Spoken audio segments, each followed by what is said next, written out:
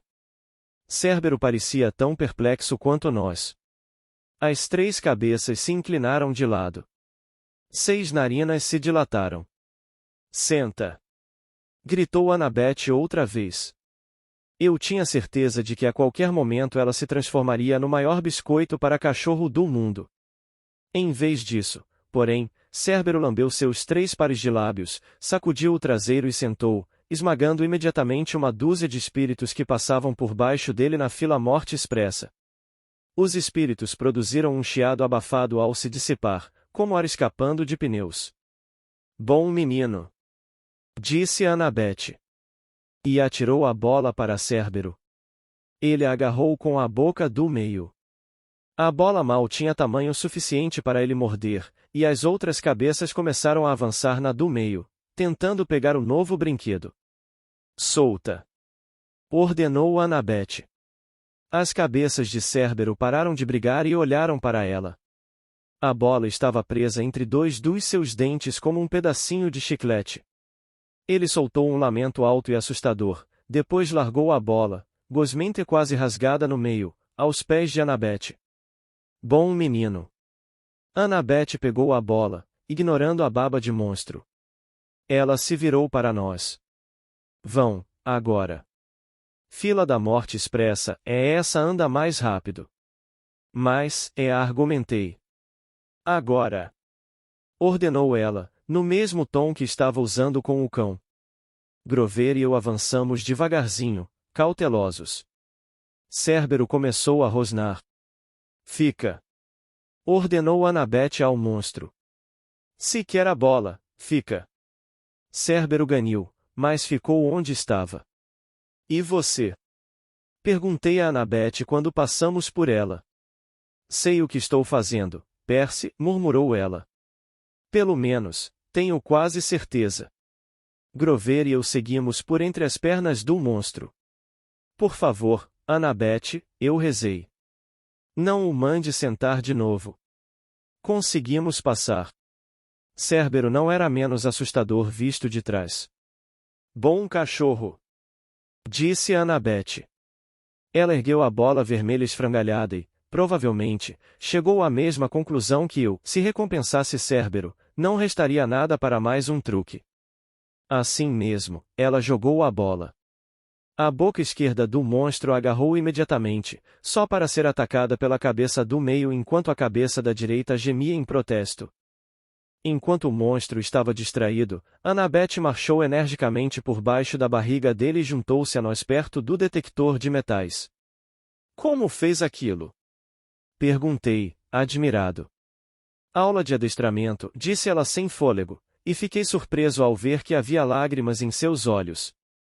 Quando eu era pequena, na casa do meu pai, nós tínhamos um Doberman. Não tem importância, disse Grover puxando minha camisa. Vamos. Estávamos a ponto de disparar pela fila de morte expressa quando Cérbero gemeu de dar dó, com todas as 3 bocas. Annabeth parou. Cérbero arfava ansioso, a pequenina bola vermelha despedaçada em uma lagoa de baba a seus pés. Bom menino, disse Annabeth, mas sua voz pareceu melancólica e insegura. As cabeças do monstro se inclinaram, como se ele estivesse preocupado com ela. Logo vou trazer uma bola nova para você, prometeu Annabeth, insegura. Você quer? O monstro choramingou. Eu não precisava falar língua de cachorro para saber que Cérbero ainda estava esperando a bola. Bom cachorro. Venho logo visitar você. Eu prometo. Annabeth virou-se para nós. Vamos. Grover e eu passamos pelo detector de metais, que imediatamente soou e disparou a piscar luzes vermelhas. Pertences não autorizados. Mágica detectada. Cérbero começou a latir. Nós nos lançamos pelo portão morte expressa, o que disparou ainda mais alarmes, e corremos para dentro do mundo inferior. Alguns minutos depois, estávamos nos escondendo, sem fôlego, no tronco apodrecido de uma imensa árvore negra, enquanto os espíritos da segurança passavam correndo, berrando pela ajuda das fúrias. Grover murmurou. Bem, Percy, o que aprendemos hoje? Que cães de 3 cabeças preferem bolas de borracha a pedaços de pau? Não, disse Grover. Aprendemos que seus planos são muito, muito ruins. Eu não tinha essa certeza. Talvez fosse o caso de eu e Annabeth termos tido a ideia certa. Mesmo ali, no mundo inferior, todo mundo, até mesmo os monstros, precisa de um pouco de atenção de vez em quando. Pensei nisso enquanto esperávamos que os gols passassem. Fingi que não vi Annabeth enxugar uma lágrima ao ouvir o lamento triste de Cérbero à distância, sentindo falta da nova amiga.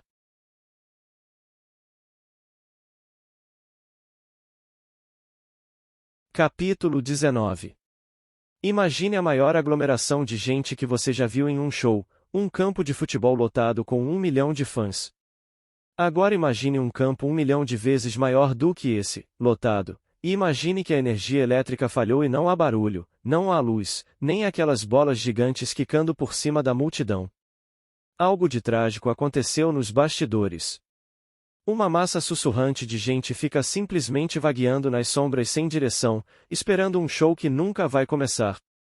Se é capaz de imaginar isso, tem uma boa ideia de como são os campos de Asfódelos. A grama preta tinha sido pisoteada por eras de pés mortos. Um vento morno e úmido soprava como o hálito de um pântano. Árvores negras, Grover me disse que eram choupos, cresciam em grupos aqui e ali.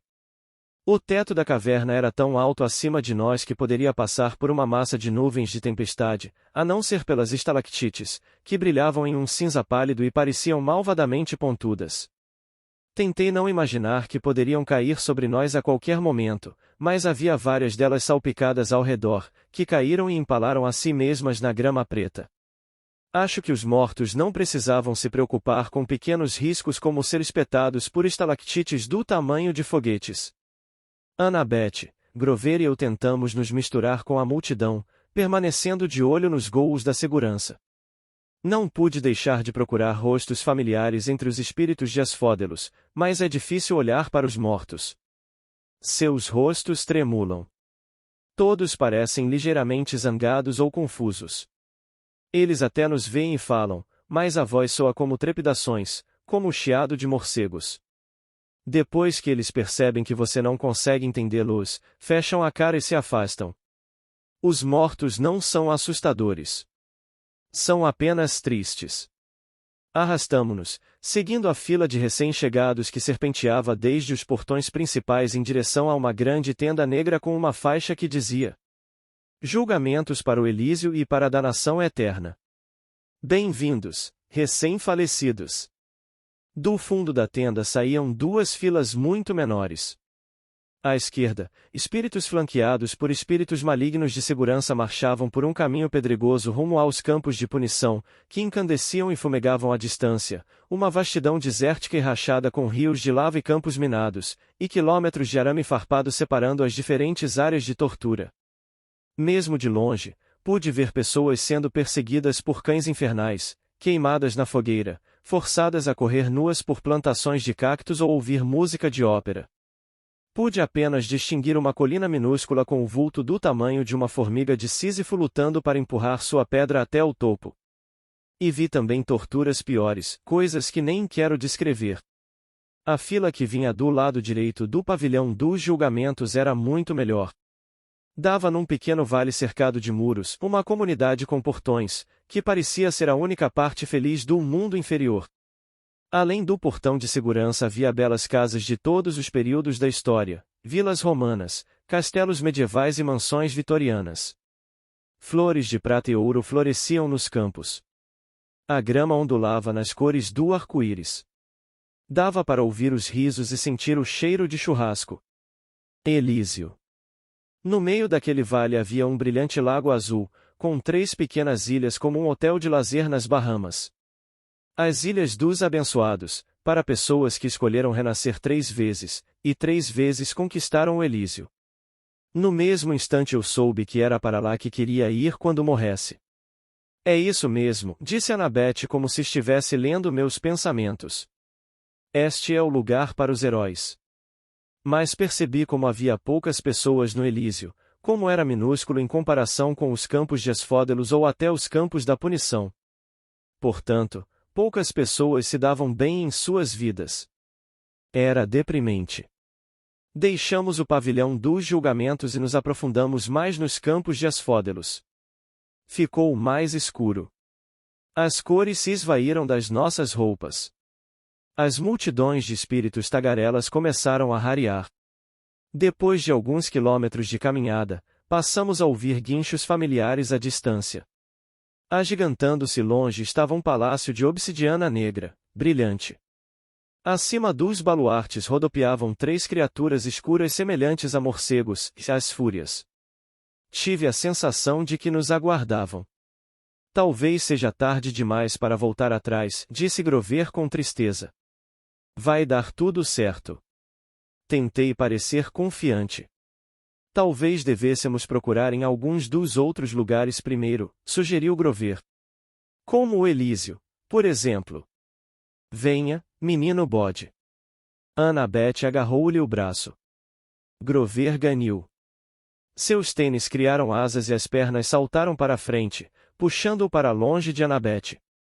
Ele aterrissou de costas na grama. Grover ralhou Annabeth.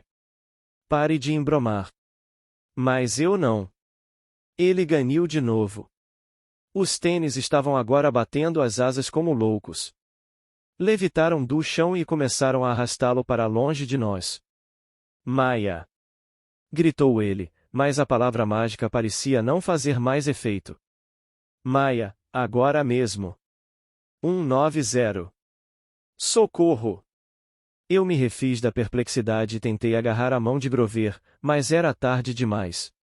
Ele estava ganhando velocidade, escorregando colina abaixo como um trenó. Corremos atrás dele. Annabeth gritou. Desamarre os tênis. Foi uma ideia esperta, mas acho que isso não é tão fácil quando os seus sapatos o estão arrastando para frente a toda a velocidade. Grover tentou sentar, mas não conseguiu alcançar os cadarços. Continuamos correndo atrás dele, tentando mantê-lo à vista enquanto disparava por entre as pernas dos espíritos que matraqueavam para ele, aborrecidos. Eu tinha certeza de que Grover iria passar direto dos portões do Palácio de Hades, mas de repente os tênis desviaram para a direita e o arrastaram na direção oposta. A ladeira ficou mais íngreme. Grover ganhou velocidade.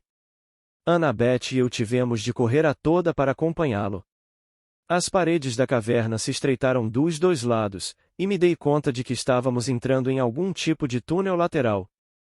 Não havia mais grama preta nem árvores, apenas pedras sob os pés, e a luz pálida das estalactites acima. Grover!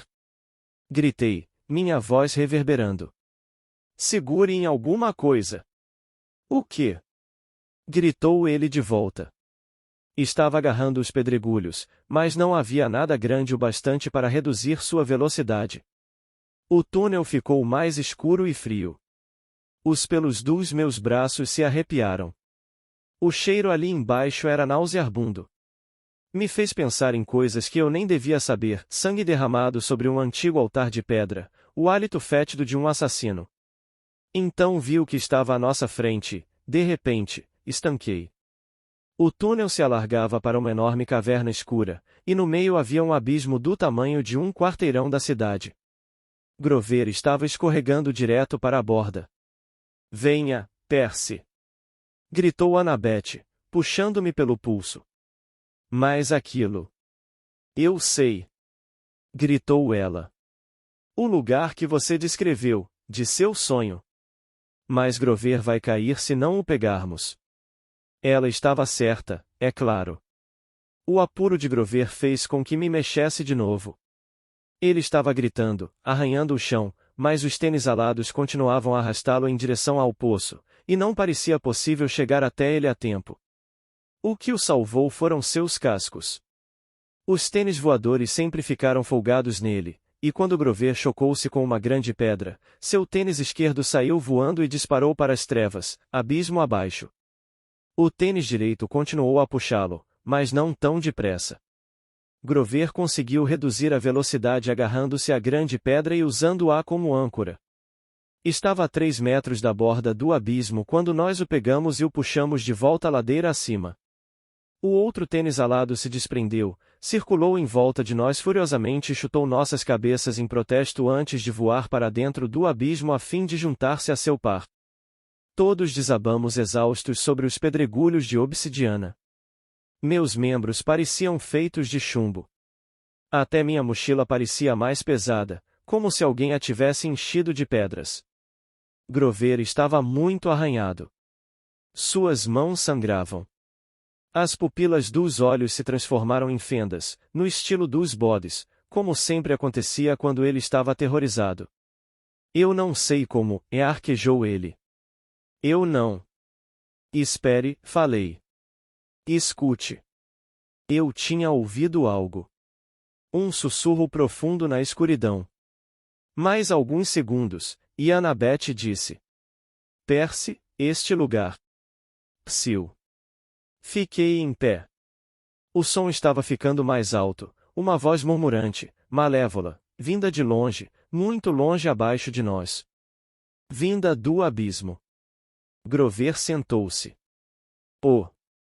O que é esse ruído? Agora Annabeth também ouvirá. Pude ver em seus olhos. Tártaro. A entrada para o Tártaro. Destampei Anaclusmos. A espada de bronze se expandiu, brilhando no escuro, e a voz maligna pareceu vacilar, só por um momento, antes de retomar seu canto. Eu agora quase conseguia distinguir palavras, palavras muito, muito antigas, ainda mais antigas que o grego. Como se... Mágica, falei. Temos de dar o fora daqui, disse Annabeth. Juntos, arrastamos Grover pelos cascos e começamos a voltar pelo túnel. Minhas pernas não se moviam depressa o bastante. Minha mochila pesava. A voz ficou mais alta e irada atrás de nós, e desandamos a correr. Bem na hora.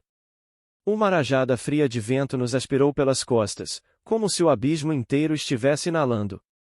Por um momento aterrorizante eu perdi o controle, e meus pés começaram a escorregar nos pedregulhos. Se estivéssemos mais perto da borda, teríamos sido sugados para dentro.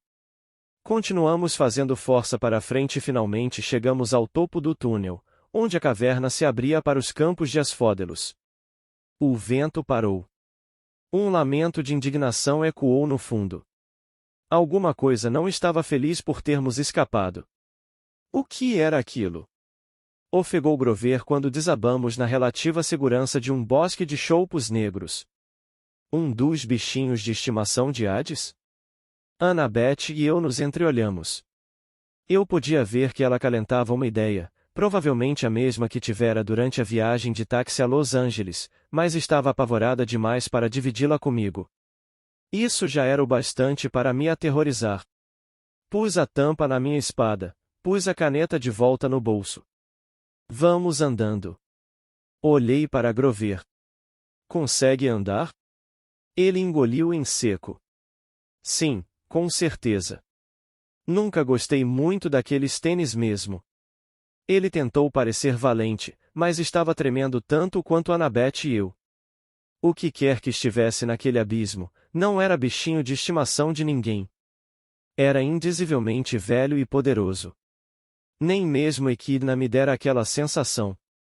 Fiquei quase aliviado de dar as costas para aquele túnel e me dirigir para o Palácio de Hades. Quase. As fúrias rodeavam os baluartes, lá no alto, nas trevas. As muralhas externas da fortaleza brilhavam em negro e os portões de bronze com 2 andares de altura estavam escancarados. De perto, vi que as gravações nos portões eram cenas de morte. Algumas de tempos modernos, uma bomba atômica explodindo sobre uma cidade, uma trincheira cheia de soldados usando máscaras de gás, uma fila de africanos vítimas da fome aguardando com tigelas vazias, mas todas pareciam ter sido gravadas no bronze havia milhares de anos. Fiquei pensando se estava olhando para profecias que se tornaram realidade. Dentro do pátio havia o jardim mais estranho que já vi. Cogumelos multicoloridos, arbustos venenosos e plantas luminosas fantasmagóricas cresciam sem a luz do sol. Gemas preciosas supriam a falta de flores, pilhas de rubis grandes como meu punho, aglomerados de diamantes brutos. Aqui e ali, como convidados de uma festa que foram congelados, havia estátuas de Jardim da Medusa, crianças, sátiros e centauros petrificados, todos sorrindo grotescamente. No centro do jardim havia um pomar de romãzeiras, suas flores alaranjadas brilhando como neon no escuro. O jardim de Perséfone, disse Annabeth. Continue andando. Entendi por que ela quis seguir andando. O cheiro ácido daquelas romãs era quase irresistível. Tive um súbito desejo de comê-las, mas então me lembrei da história de Perséfone. Uma mordida de um alimento do mundo inferior e nunca mais poderíamos sair. Puxei Grover para longe, para impedi-lo de colher uma delas, grande e suculenta. Subimos os degraus do palácio, entre colunas negras, passando por um pórtico de mármore negro, para dentro da casa de Hades. O vestíbulo tinha um piso de bronze polido que parecia ferver à luz refletida das tochas. Não havia teto, apenas o teto da caverna muito acima. Acho que eles nunca precisaram se preocupar com chuva aqui embaixo. Todas as portas laterais eram guardadas por um esqueleto com trajes militares. Alguns usavam armaduras gregas, outros, uniformes ingleses de casacas vermelhas, e havia ainda os que vestiam roupas camufladas com bandeiras americanas esfarrapadas nos ombros. Carregavam lanças, mosquetes ou fuzis. Nenhum deles nos incomodou, mas suas órbitas ocas nos seguiram enquanto andávamos pelo vestíbulo em direção ao grande conjunto de portas no extremo oposto. 2 esqueletos de fuzileiros navais americanos guardavam as portas. Eles sorriram para nós, com lançadores de granadas atravessados no peito. Sabem de uma coisa, murmurou Grover, aposto que Hades não tem problemas com vendedores de porta em porta. Minha mochila agora pesava 1 tonelada. Eu não conseguia imaginar por quê. Quis abri-la, verificar se por acaso havia recolhido alguma bola de boliche perdida, mas aquele não era o momento. Bem, gente, disse. Acho que devemos, bater. Um vento quente soprou pelo corredor e as portas se abriram. Os guardas deram um passo para o lado. Acho que isso significa em 3 voos, disse Annabeth. Lá dentro a sala era exatamente como em meu sonho, só que dessa vez o trono de Hades estava ocupado. Era o terceiro deus que eu conhecia, mas o primeiro que realmente me impressionava como deus. Para início de conversa, ele tinha pelo menos 3 metros de altura, e usava mantos de seda preta e uma coroa de ouro trançado. Sua pele era branca como a de um albino, o cabelo comprido até os ombros era preto azeviche. Não era corpulento como Ares, mas irradiava força. Reclinava-se em seu trono de ossos humanos fundidos parecendo flexível, elegante e perigoso como uma pantera. No mesmo instante tive a sensação de que ele deveria dar as ordens. Sabia mais do que eu. Devia ser meu mestre. Então disse a mim mesmo para dar o fora. A aura de Hades estava me afetando, assim como acontecerá com a de Ares. O Senhor dos Mortos lembrava retratos que eu tinha visto de Adolf Hitler, ou Napoleão, ou dos líderes terroristas que controlam os homens-bomba. Hades tinha o mesmo olhar intenso, o mesmo tipo de carisma hipnotizador e maligno. Você é corajoso de vir até aqui, filho de Poseidon, disse ele com uma voz untuosa. Depois do que me fez, você é muito valente, sem dúvida. Ou talvez seja simplesmente muito tolo. Um entorpecimento se insinuou nas minhas juntas, tentando me deitar e tirar uma pequena soneca aos pés de Hades. Queria me enroscar ali e dormir para sempre. Lutei contra a sensação e dei um passo à frente. Sabia o que tinha de dizer. Senhor e tio, trago 2 pedidos. Hades ergueu uma sobrancelha. Quando ele chegou mais para a frente em seu trono, rostos sombrios apareceram nas dobras de suas vestes negras, rostos atormentados, como se o traje fosse feito de almas dos campos da punição pegas ao tentarem escapar, costuradas umas às outras. Minha porção a transtorno do déficit de atenção se perguntou se o resto das roupas dele era feito do mesmo modo. Que coisas horríveis alguém teria de fazer em vida para merecer ser parte da roupa debaixo de Hades? Só 2 pedidos? Disse Hades. Criança arrogante. Como se você já não tivesse recebido o bastante. Fale, então. Acho divertido esperar um pouco para fulminar você. Engoli em seco. Aquilo estava indo mais ou menos tão bem quanto eu temia. Relanceei para o trono menor, vazio, ao lado do de Hades. Tinha a forma de uma flor negra, decorada em ouro. Desejei que a rainha Perséfone estivesse ali. Lembrei-me de algo nos mitos sobre como ela podia acalmar os humores do marido. Mas era verão. É claro que Perséfone estaria acima no mundo de luz com sua mãe, a deusa da agricultura, Deméter. Suas visitas, e não a inclinação do planeta, criavam as estações. Annabeth pigarreou. Seu dedo me cutucou nas costas. Senhor Hades, disse eu. Olhe, senhor, não pode haver uma guerra entre os deuses. Isso seria, ruim. Realmente ruim, acrescentou Grover, querendo ajudar. Devolva o raio mestre de Zeus para mim, disse eu. Por favor, senhor, deixe-me levá-lo para o Olimpo. Os olhos de Hades brilharam perigosamente. Você se atreve a continuar com essa farsa, depois de tudo o que fez? Dei uma olhada para os meus amigos atrás de mim. Pareciam tão confusos quanto eu. Ah, tio, falei. Você fica dizendo depois de tudo o que você fez. O que foi, exatamente, que eu fiz? A sala do trono tremeu com tanta força que, provavelmente, o impacto foi sentido lá em cima, em Los Angeles. Fragmentos de rocha caíram do teto da caverna. Portas se abriram violentamente em todas as paredes, e guerreiros esqueléticos marcharam para dentro, centenas deles, de todas as épocas e nações da civilização ocidental. Enfileiraram-se nos 4 cantos da sala, bloqueando as saídas. Hades urrou. Você acha que eu quero a guerra, filhote de Deus? Tive vontade de dizer, bem, esses caras não se parecem muito com ativistas pela paz. Mas achei que poderia ser uma resposta perigosa. Você é o Senhor dos mortos, falei com cautela. Uma guerra iria expandir seu reino, certo? É bem característico dos meus irmãos dizerem uma coisa dessas. Acha que preciso de mais súditos? Não está vendo a grandeza dos campos de Asfódelos? Bem, você tem ideia de quanto meu reino inchou só neste último século? Quantas subdivisões tive de criar? Abri a boca para responder, mas Hades agora estava embalado.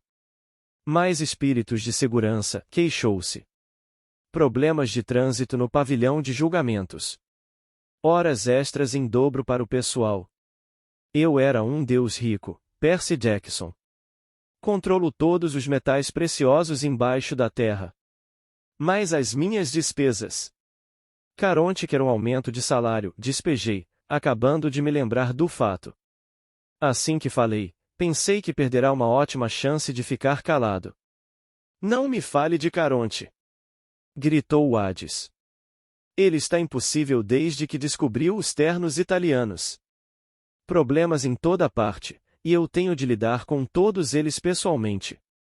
O tempo de viagem entre o palácio e os portões já é suficiente para me deixar insano. E os mortos continuam chegando. Não, filhote de Deus, eu não preciso de ajuda para arranjar súditos. Não pedi essa guerra. Mas você pegou o raio mestre de Zeus.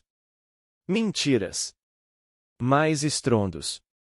Hades ergueu-se do trono, ficando da altura de uma trave de futebol. Seu pai pode enganar Zeus, menino, mas eu não sou tão estúpido. Enxergo o plano dele. O plano dele? Você foi o ladrão no solstício de inverno, disse ele. Seu pai pensou em mantê-lo como seu pequeno segredo. Ele o mandou para a sala do trono no Olimpo. Você pegou o raio mestre e meu elmo. Se eu não tivesse enviado minha fúria para descobri-lo na Academia Yance, Poseidon talvez tivesse conseguido esconder o plano para desencadear uma guerra. Mas agora você foi forçado a aparecer.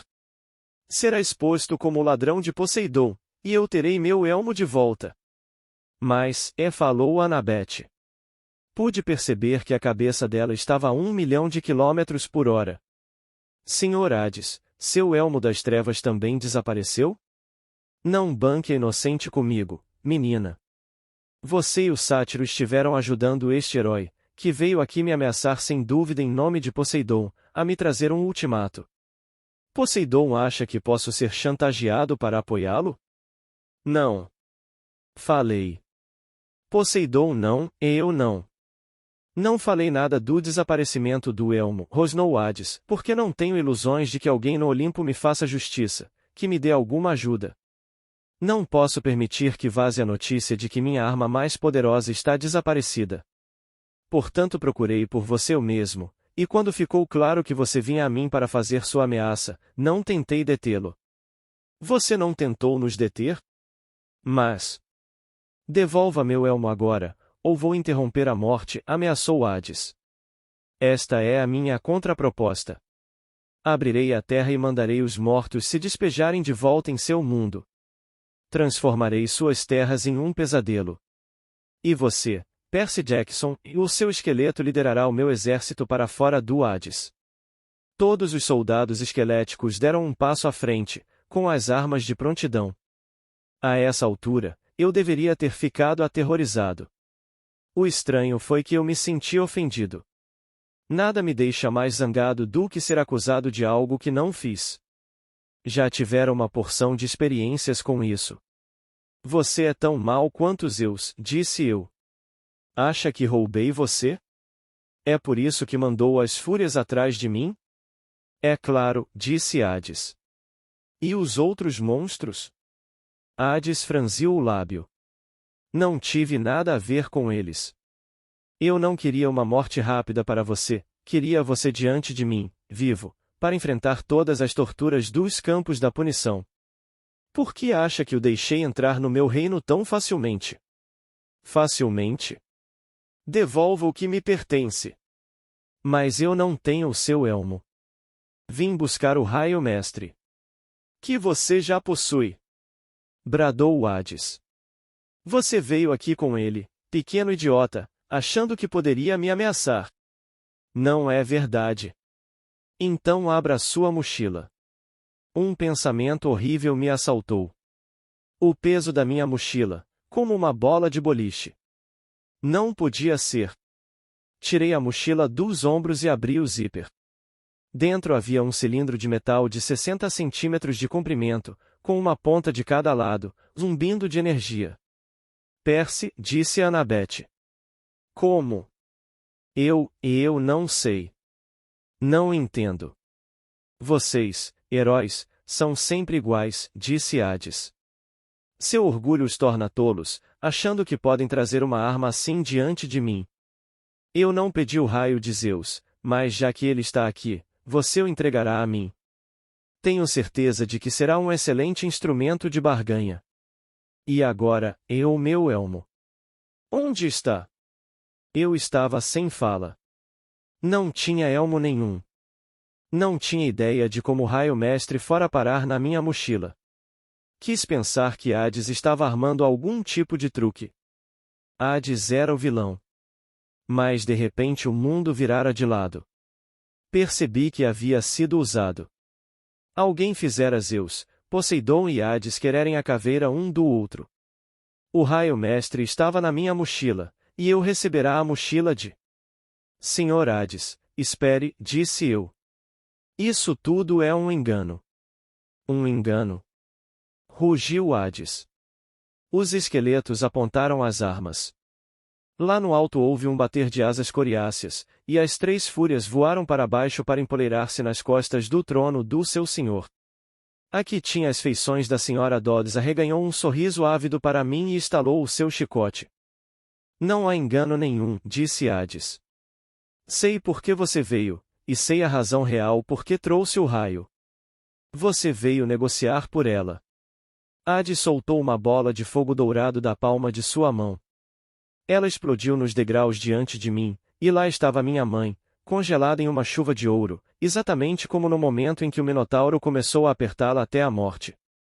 Não pude falar. Estendi a mão para tocá-la, mas a luz era quente como uma fogueira. Sim, disse Hades com satisfação. Eu a tomei. Eu sabia, Percy Jackson, que você por fim viria a barganhar comigo. Devolva o meu elmo, e talvez eu a deixe ir. Ela não está morta, você sabe. Ainda não. Mas, se você me desagradar, isso irá mudar. Pensei nas pérolas no meu bolso. Talvez elas pudessem me safar daquilo. Se ao menos eu conseguisse libertar a minha mãe. Ah, as pérolas, disse Hades, e meu sangue gelou. Sim, meu irmão e os seus truquezinhos. Apresente-as, Percy Jackson.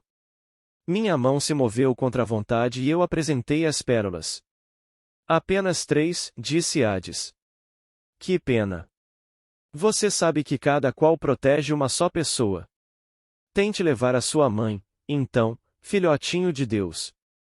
E qual dos seus amigos você deixará para trás, para passar a eternidade comigo?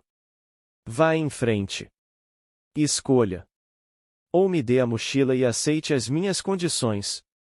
Olhei para Annabeth e Grover. Suas expressões eram soturnas. Fomos enganados, disse-lhes. Pegos numa armadilha. Sim, mas por quê? Perguntou Annabeth. E a voz no abismo. Ainda não sei, disse eu. Mas pretendo perguntar. Decida, menino. Gritou Hades. Percy. Grover pôs a mão no meu ombro. Você não pode lhe entregar o raio. Eu sei disso. Deixe-me aqui, disse ele. Use a terceira pérola para sua mãe. Não. Eu sou um sátiro, disse Grover. Nós não temos almas como os seres humanos. Ele pode me torturar até a morte, mas não ficará comigo para sempre. Eu reencarnarei em uma flor, ou alguma outra coisa. É o melhor jeito. Não. Annabeth sacou a sua faca de bronze. Vocês dois continuam. Grover, você tem de proteger Percy. Você tem de conseguir a sua licença de buscador e começar a sua missão por Pan. Tire a mãe dele daqui. Eu darei cobertura a vocês. Planejo cair lutando. Nem pensar, disse Grover. Eu vou ficar para trás. Pense de novo, menino bode, disse Annabeth. Parem, vocês dois. Era como se o meu coração estivesse sendo rasgado ao meio. Ambos passaram por tanta coisa comigo. Lembrei-me de Grover bombardeando a Medusa no Jardim de Estátuas, e de Annabeth nos salvando de Cérbero. Nós sobrevivemos ao Parque Aquático de Hefesto, ao Arco de Saint-Éloi, ao Cassino Lotus. Passei milhares de quilômetros preocupado porque seria traído por um amigo, mas aqueles amigos jamais fariam isso. Eles não fizeram nada a não ser me salvar, vezes e vezes seguidas, e agora queriam sacrificar suas vidas pela minha mãe. Eu sei o que fazer, disse eu. Segurem isto. Entreguei uma pérola a cada um deles. Annabeth disse. Mas, Percy. Virei-me e encarei minha mãe. Queria desesperadamente me sacrificar e usar a última pérola para ela, mas sabia o que ela iria dizer. Ela jamais permitiria isso. Eu tinha de levar o raio de volta para o Olimpo e contar a verdade a Zeus. Tinha de impedir a guerra. Ela jamais me perdoaria se eu a salvasse em vez disso.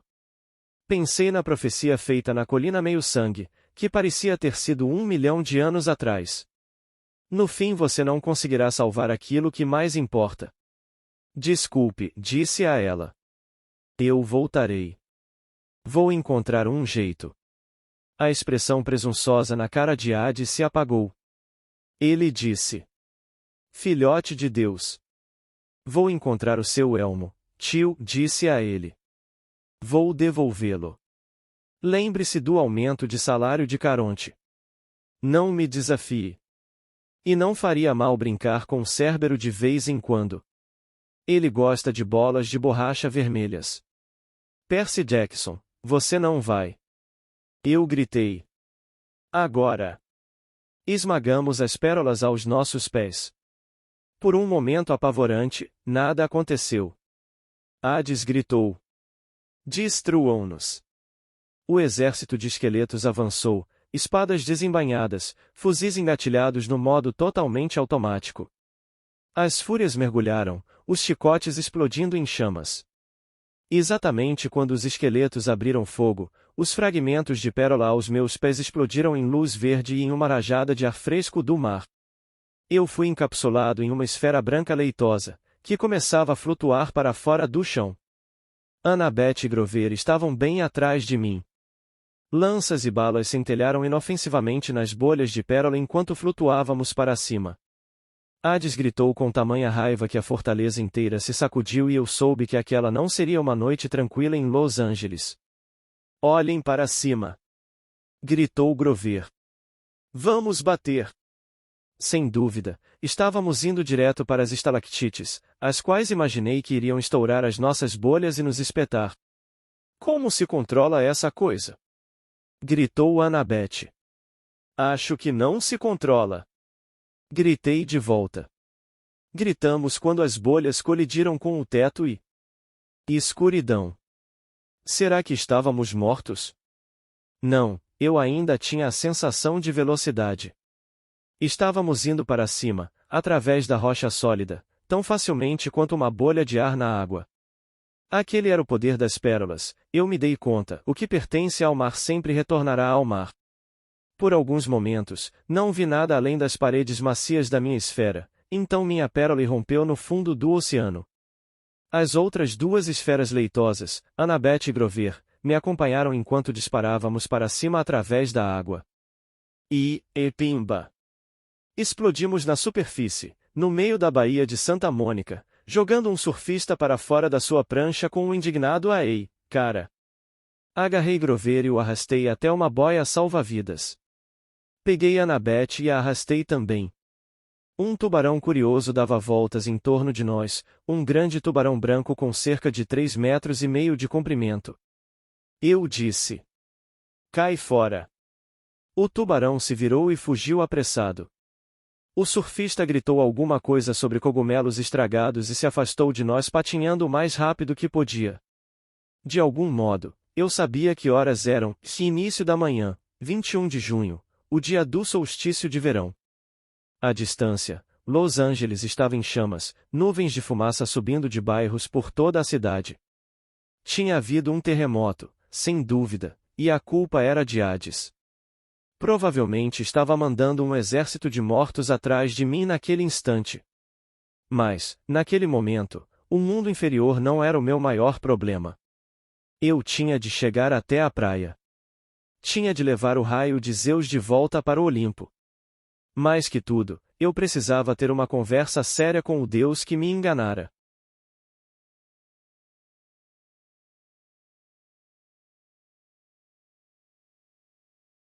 Capítulo 20.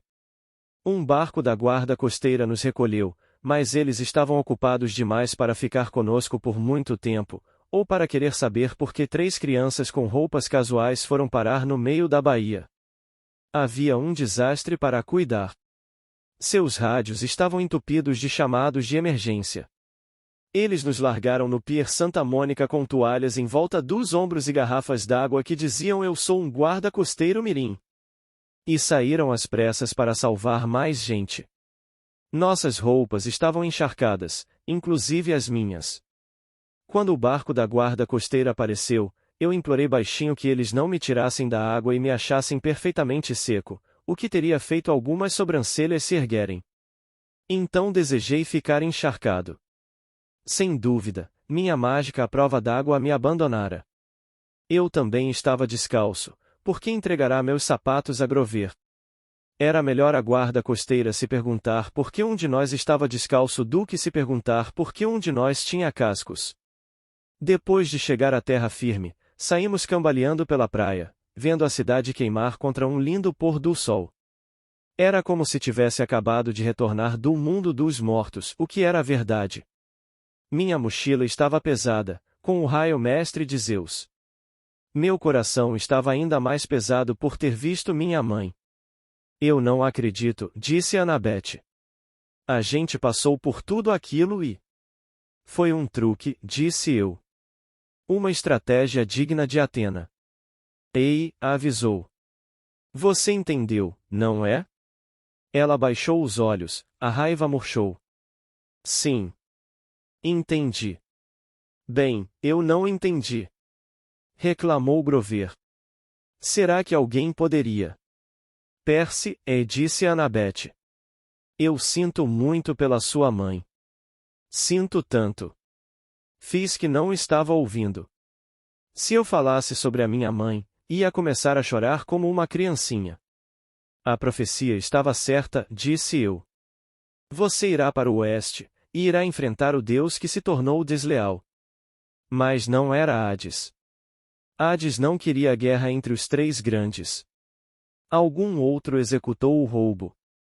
Alguém roubou o raio mestre de Zeus, e o elmo de Hades, e tramou contra mim porque sou filho de Poseidon. Poseidon será culpado por ambos os lados. Ao pôr do sol de hoje, haverá uma guerra tríplice. E eu a terei causado. Grover sacudiu a cabeça, desconcertado. Mas quem seria tão fingido? Quem iria querer uma guerra tão ruim? Parei bruscamente, olhando para a praia. Puxa, deixem-me pensar. Ali estava ele, aguardando por nós, em seu casaco preto de couro, e óculos escuros, um bastão de beisebol de alumínio ao ombro. A motocicleta roncava ao seu lado, o farol deixando a areia vermelha. "Ei, garoto", disse Ares, parecendo genuinamente contente em me ver. "Você devia estar morto." "Você me enganou", disse eu. "Você roubou o elmo e o raio mestre." Ares arreganhou um sorriso. "Bem, mas eu não os roubei pessoalmente. Deuses tirando símbolos de poder uns dos outros, nananã, isso é inaceitável. Mas você não é o único herói do mundo que pode dar recados. Quem você usou? Clarice? Ela estava lá no solstício de inverno. A ideia pareceu diverti-lo. Não importa. A questão, garoto, é que você está impedindo o esforço de guerra. Entenda, você precisa morrer no mundo inferior. Então o velho alga do mar vai ficar furioso com Hades por matá-lo. O hálito de cadáver ficará com o raio mestre de Zeus, e assim Zeus ficará furioso com ele. E Hades ainda está procurando por isto. Ele tirou do bolso um capuz de esqui, do tipo que os ladrões de banco usam, e o colocou no meio do guidão da sua moto imediatamente. O capuz se transformou em um elaborado capacete de guerra em bronze. O elmo das trevas, arfou Grover. Exatamente, disse Ares. Mas onde é mesmo que eu estava? Ah, sim, Hades ficará furioso com ambos, Zeus e Poseidon, porque ele não sabe quem pegou isto. Logo logo teremos uma bela pancadariazinha tríplice em andamento. Mas eles são a sua família. Protestou Annabeth. Ares encolheu os ombros. O melhor tipo de guerra. Sempre a mais sangrenta. Nada como ficar olhando seus parentes lutarem, eu sempre digo. Você me deu a mochila em Denver, disse eu. O raio mestre estava lá o tempo todo. Sim e não, disse Ares. Provavelmente é complicado demais para o seu pequeno cérebro mortal acompanhar, mas a mochila é a bainha do raio mestre, apenas um pouco adaptada. O raio está conectado a ela, tipo aquela sua espada, garoto. Ela sempre volta para o seu bolso, certo? Não estava bem certo de como Ares sabia disso, mas acho que um deus da guerra precisa tratar de conhecer tudo sobre armas. De qualquer modo, continuou Ares, eu modifiquei a mágica um pouquinho, para que o raio só retornasse à bainha depois de você chegar ao mundo inferior. Chegou perto de Hades. Bingo! Você recebeu um e-mail. Se você morresse no caminho, não haveria perda. Eu ainda teria a arma. Mas por que você simplesmente não ficou com o raio para você? Disse eu. Por que mandá-lo para Hades? O queixo de Ares crispou-se. Por um momento, foi quase como se ele estivesse ouvindo uma outra voz, bem no fundo da cabeça. Por que eu não? É sim, é com esse tipo de poder de fogo. Ele manteve o transe por 1 segundo e 2 segundos. Troquei olhares nervosos com Annabeth. A cara de Ares clareou. Porque eu não queria ter problemas. Melhor você ser pego em flagrante, segurando a coisa. Você está mentindo, disse eu. Mandar o raio para o mundo inferior não foi ideia sua, foi? É claro que foi. Fumaça escapou por baixo dos seus óculos escuros, como se eles estivessem a ponto de pegar fogo. Você não ordenou o roubo, adivinhei. Alguém mais enviou um herói para roubar os 2 itens. Então, quando Zeus mandou você caçá-lo, você pegou o ladrão. Mas você não o entregou a Zeus. Alguma coisa o convenceu a deixá-lo ir. Você guardou os itens até que outro herói pudesse vir e completar a entrega. Aquela coisa no abismo está dando ordens a você. Eu sou o deus da guerra. Não aceito ordens de ninguém. Eu não tenho sonhos. Eu hesitei. Quem foi que disse alguma coisa sobre sonhos? Ares pareceu agitado, mas tentou encobrir isso com um sorriso forçado. Vamos voltar ao problema em pauta, garoto. Você está vivo. Eu não posso deixar que leve aquele raio para o Olimpo. Pode ser que consiga convencer aqueles idiotas cabeças duras a ouvi-lo. Portanto, preciso matá-lo. Não é nada pessoal. Ele estalou os dedos. A areia explodiu aos seus pés e surgiu um javali feroz investindo, ainda maior e mais feio que aquele cuja cabeça estava pendurada acima da porta do chalé 7 do acampamento meio-sangue. A besta escarvou a areia, olhando furiosamente para mim com olhos pequenos e brilhantes enquanto abaixava as presas afiadas como navalhas e aguardava a ordem para matar. Eu entrei na arrebentação. Enfrente-me você mesmo, Ares. Ele riu, mas ouvi um pouco de tensão na sua risada e um certo constrangimento. Você só tem um talento, garoto, que é fugir. Você fugiu da quimera. Você fugiu do mundo inferior. Não tem coragem para me enfrentar. Com medo? Só nos seus sonhos de adolescente. Mas seus óculos escuros estavam começando a derreter com o calor dos olhos. Nada de envolvimento direto. Sinto muito, garoto. Você não está no meu nível. Annabeth disse. Percy, corra. O javali gigante atacou. Mas eu já estava cansado de correr de monstros.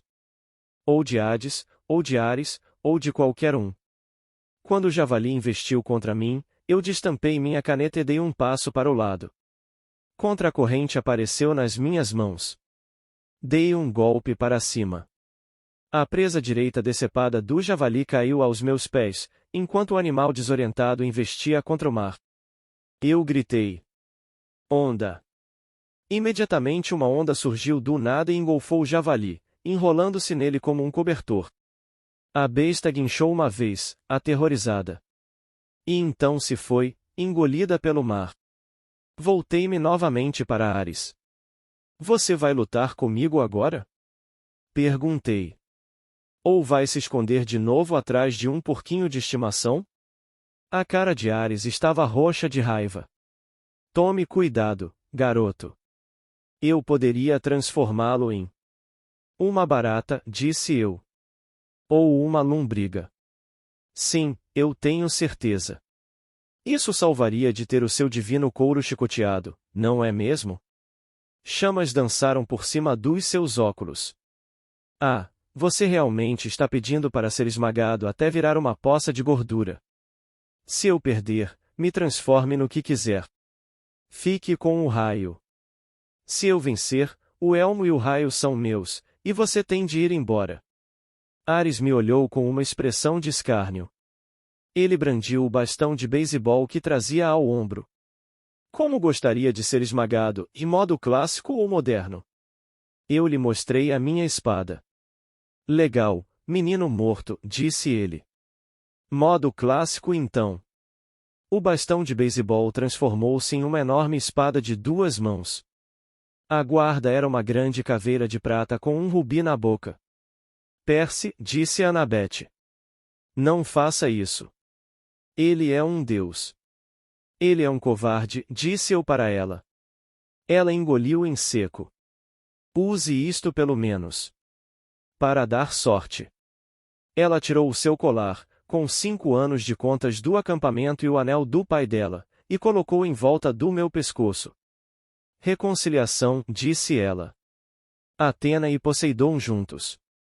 Meu rosto ficou um pouco quente, mas consegui sorrir. Obrigado. E pegue isto, disse Grover. Ele me entregou uma lata achatada que parecia estar no seu bolso a 1000 quilômetros. Os sátiros lhe dão respaldo. Grover, eu não sei o que dizer. Ele me deu uma palmadinha no ombro. Enfiei a lata no meu bolso de trás. Vocês já se despediram? Ares veio em minha direção, o comprido casaco de couro preto se arrastando atrás dele, a espada faiscando como fogo ao nascer do sol. Eu venho lutando há uma eternidade, garoto. Minha força é ilimitada e eu não posso morrer. O que você tem? Um ego menor, pensei, mas não disse nada. Mantive os pés na arrebentação, recuando na água até os tornozelos.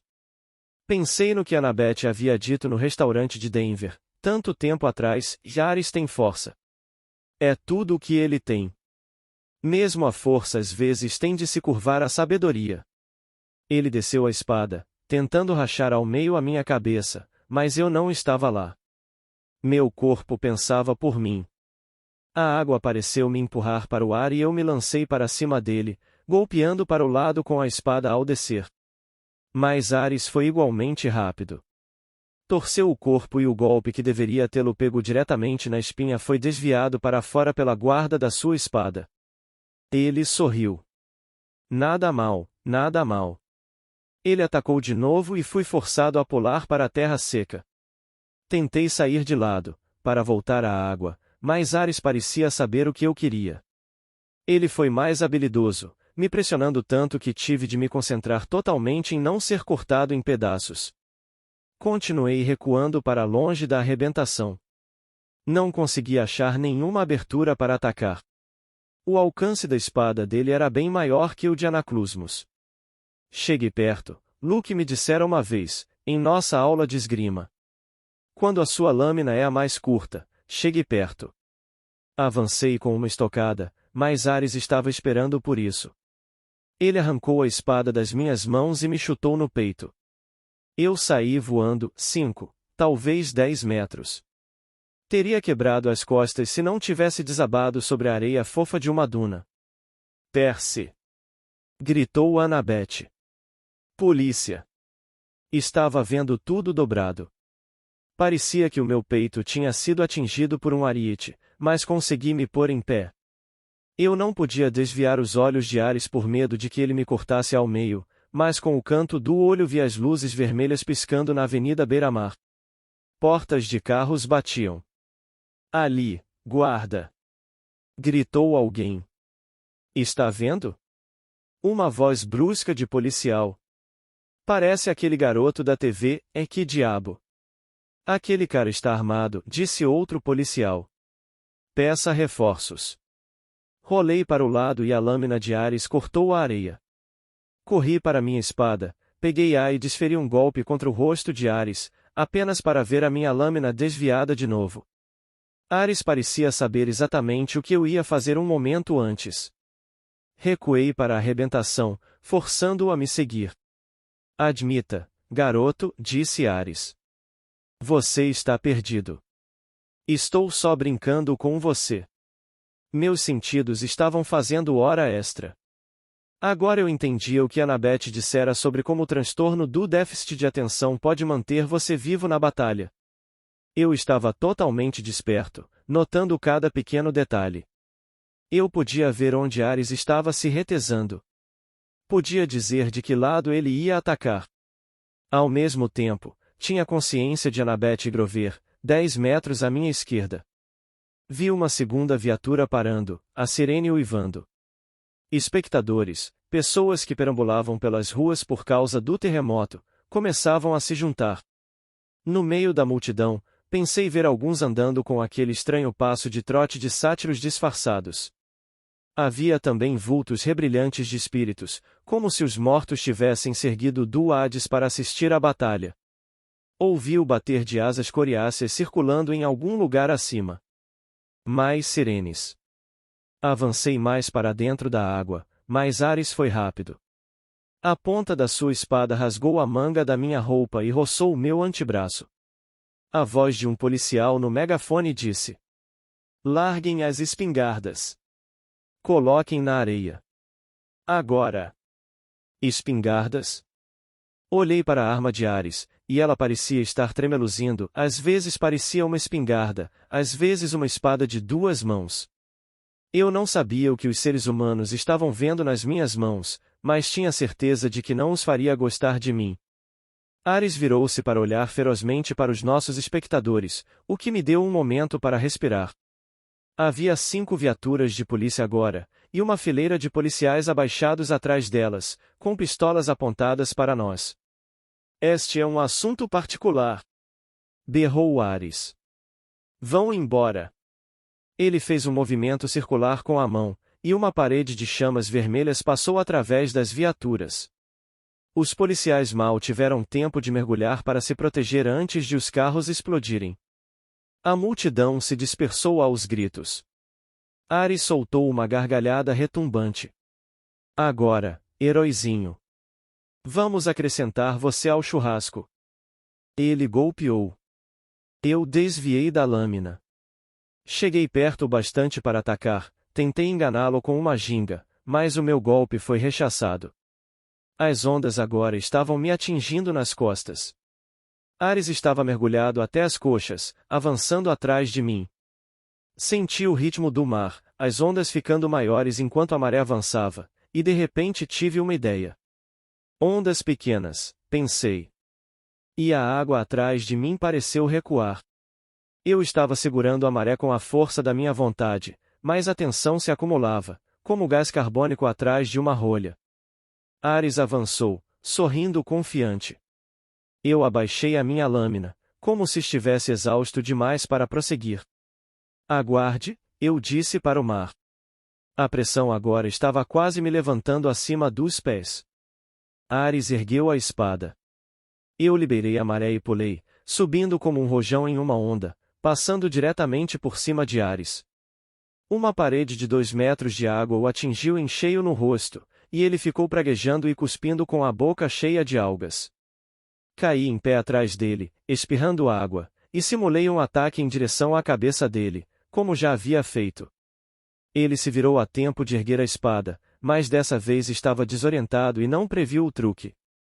Mudei de direção, investi para o lado e mandei contra a corrente diretamente para baixo na água, enfiando a ponta no calcanhar do deus.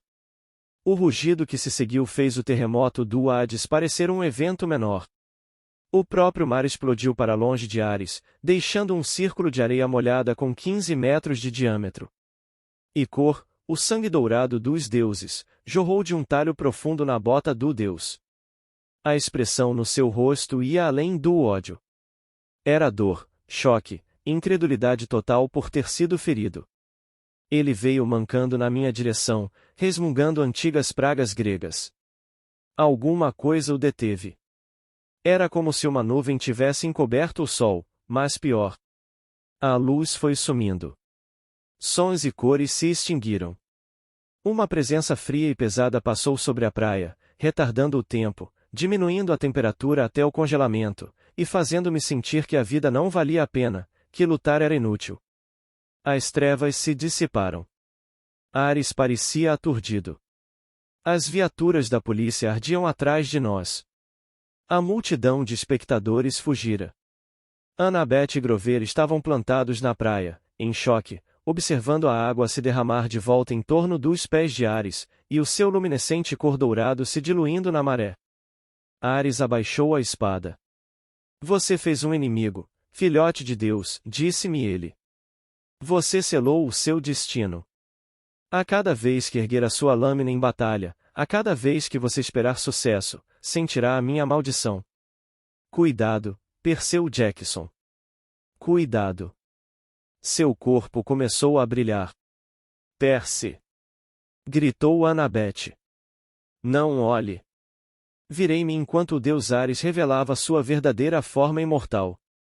De algum modo eu sabia que, se olhasse, iria me desintegrar em cinzas.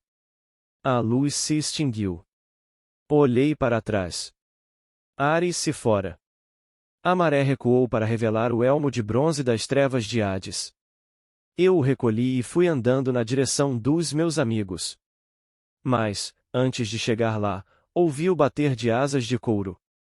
3 vovós de aparência maligna com chapéus de renda e chicotes flamejantes desceram do céu e pousaram diante de mim. A fúria do meio, a que tinha sido a senhora Dodds, deu um passo à frente. Seus caninos estavam expostos, mas pela primeira vez não tinham aspecto ameaçador. Parecia mais desapontada, como se tivesse planejado me comer na ceia, mas percebera que eu poderia lhe dar indigestão. Nós vimos tudo, sibilou ela. Então, realmente não foi você? Joguei o capacete para ela, e ela o agarrou, surpresa. Devolva isto ao Sr. Hades, disse eu. Conte-lhe a verdade. Diga-lhe para cancelar a guerra. Ela hesitou, depois passou uma língua bifurcada pelos lábios coriáceos verdes. Viva bem, Percy Jackson. Torne-se um verdadeiro herói. Porque, se você não o fizer, se algum dia cair nas minhas garras de novo. Ela cacarejou, saboreando a ideia. Então ela e as irmãs levantaram voo em suas asas de morcego, pairaram no céu cheio de fumaça e desapareceram. Juntei-me a Grover e a Annabeth, que olhavam para mim assombrados. Percy, disse Grover. Aquilo foi tão, incrivelmente aterrorizante, disse Annabeth. Legal. Corrigiu Grover. Eu não me sentia aterrorizado. Certamente não me sentia legal. Estava cansado, doído e sem nenhuma energia. Vocês sentiram aquele, o que era aquilo? Perguntei. Os dois assentiram, constrangidos. Devem ser as fúrias lá no alto, disse Grover. Mas eu não tinha tanta certeza. Alguma coisa impedira Ares de me matar, e o que quer que pudesse fazer isso era muito mais forte do que as fúrias. Olhei para Annabeth, e tivemos a mesma sacação. Agora eu sabia o que estava naquele abismo, o que havia falado da entrada do Tártaro. Resgatei a minha mochila com Grover e olhei dentro dela. O raio mestre ainda estava lá. Uma coisa tão pequena quase causará a Terceira Guerra Mundial. Temos de voltar a Nova York, disse eu. Esta noite.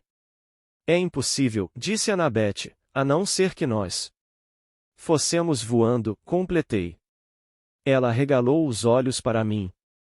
Voando, tipo num avião, coisa que avisaram você para nunca fazer, para que Zeus não o fulmine para fora do céu, e ainda por cima carregando uma arma que tem mais poder destrutivo do que uma bomba nuclear. É, disse eu. Mais ou menos isso. Vamos.